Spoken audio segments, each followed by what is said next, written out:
which dispensation you're referring to. So those who came before Jesus, there are two groups. You have those who lived under the law, and so they will be judged by the law. That's what the Bible says. And then those who were not under the law, but they came before Jesus came, will be judged without the law, if they were without the law. And the Bible says if they were without the law, they had their conscience to accuse or excuse them. So that's that. But then remember that when Jesus died, all men were in him.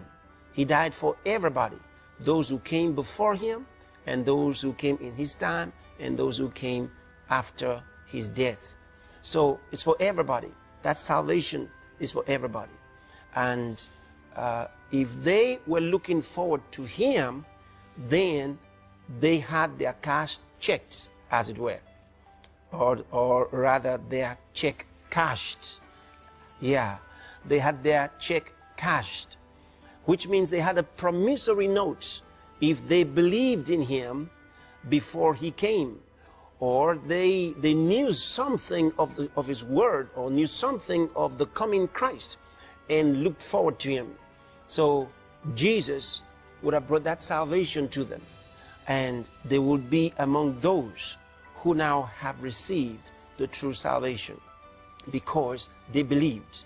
They're like, you're thinking about men like Abraham, Isaac, Jacob. They came before the law, but they looked forward to the Christ coming. They knew the message of redemption, and they were waiting. So the law wouldn't have, they wouldn't have been justified by the law or even condemned by the law, because the law was not there while they were here. So they would be saved because they knew of that salvation and hoped in his mercy. Now those who never heard about him would have to remain in the dispensation of conscience, and they will not be part of that church. So here's the difference. They will not be part of that church. You have righteous men who were righteous with the righteousness that God allowed them to have according to their conscience. And they will have a different class from those who were saved in the gospel, whether before Jesus or after his redemption. But we don't have all the time to give you more details, which I would have wished, but maybe some other time. All right.